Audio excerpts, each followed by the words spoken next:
20 years ago, I joined a British company making jackets and testing them, and we were told that Gore-Tex was the thing to wear, and we all wore them thinking that's the industry standard. Gore-Tex this, Gore-Tex that, breathable this, breathable that.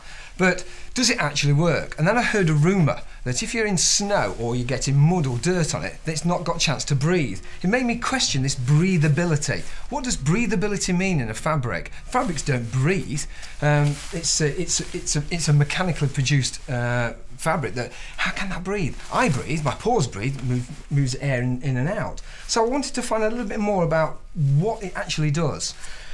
I don't sweat much, so I can wear a plastic bag. As long as it keeps the cold off me, I'm happy. But most of my colleagues, they perspire. And condensation also builds up as well inside. So what happens to that moisture? I'll tell you what happens. If you have lots of layering system, that absorbs the moisture. Next time you've got a single shell jacket on and you're moving around and you're hot and you're venting yourself, have a little feel of yourself. Are you wet? And if not, just get some of the people passing by to have a feel and see if you're wet. I bet you are.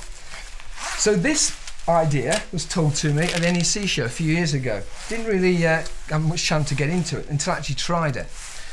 This is called a dual protection system, and what that means is it's got a liner. Now this liner takes away, a bit like your base layer shirts here, yeah, it takes away the moisture but doesn't allow it back. So it's a one-way membrane. That makes sense to me.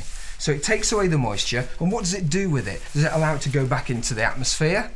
That's what they tell us, but I actually don't get that. What if it's freezing cold? It's not going to evaporate into freezing cold mountains, is it? So it's got to do something. What it does, it condensates, doesn't it? And you get cold and wet. So this takes away the moisture, but it doesn't send it back out through here in extreme conditions. It does something very clever. It takes it into a window. It's got like a double glazing, get that? So the double glazing channel not only gets rid of that moisture, but it warms up, and it's the air that keeps you warm. A bit like a neoprene suit, where somebody says, oh, I'm going to get soaking wet in a neoprene wetsuit. The water's going to keep me warm. It's absolute nonsense. The water doesn't keep you warm. It's the air bubbles that warm up, that then re-warms the water, and you feel the warm water. So this jacket is doing exactly the same thing. It's creating a little window of opportunity to get rid of all that condensation, channel it out the way. I feel nice and dry, elements can't get in. Perfect jacket. Sounds perfect. So do hill walkers wear it? Probably because they don't know about it. However, what about the people who work in the industry 24 hours a day? Get a call at 11 o'clock at night, got a search and rescue team on. That's why the mountain rescue teams wear this system and not your single layer shell. Also got the what we call the active sleeves, so you can move about in it. When I first put this jacket on, I thought, well, this is a lightweight jacket. So it's for lightweight walking, summer use. It isn't. Don't be put off by that. It's actually very, very hard wearing. Again, you've got two top pockets up here, and you've got the walking pockets in there. So if you're not doing any technical work or any climbing, and you just want to walk around with your hands in your pockets, and a walk up and to the top of summits, you can do that with this jacket. Again, you've got your Velcro on here, so you can have gloves inside or outside. Let's look at this hood.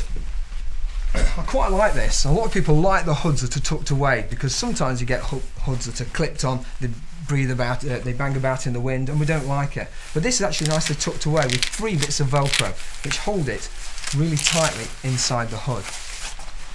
And if we pop the hood out, let's have a look at and see if it's a cheapie or is it a goodie. I can feel the wire in there. So again, you've got the top of the range hood in there. Adjustment control, so I can use it. I can adjust it where I want it. Sometimes I wear my hood here, so I can talk to the group at the back, and I can just pull it down. I've got, it actually also feels nice and warm in there. Can you feel that little baffle in there? Fantastic. Talking about baffles, there's something that is again unique about this jacket that I found out recently. When you're drawing it in there to stop the wind from coming up, if you think about an ordinary jacket doing that, the condensation will build up, won't it? So what they've done, this jacket has made a double baffle. And what you can do is you pull the first one, which stops the wind from getting in, but it leaves that mesh baffle clear for air to ventilate round, and it goes through the jacket. So again, all that condensation you think is going to build up in your jacket, this just gets rid of it. Inside pocket, which is exactly where you need it to be. And again, it's against your body, you can put batteries and things in there, really useful. So not only is it an ideal lightweight walking jacket because you can scrunch it up and throw it into the bottom of your rucksack, it's also a very good technical climbing jacket, and because the pockets there, and they're quite generous, these pockets as well. Look at that, right down to there. It's also a good scrambling type jacket as well, because I can move about in it. Very, very quiet, you can hardly hear I'm wearing it. So that's the Keela cumulus jacket with the dual system dual protection.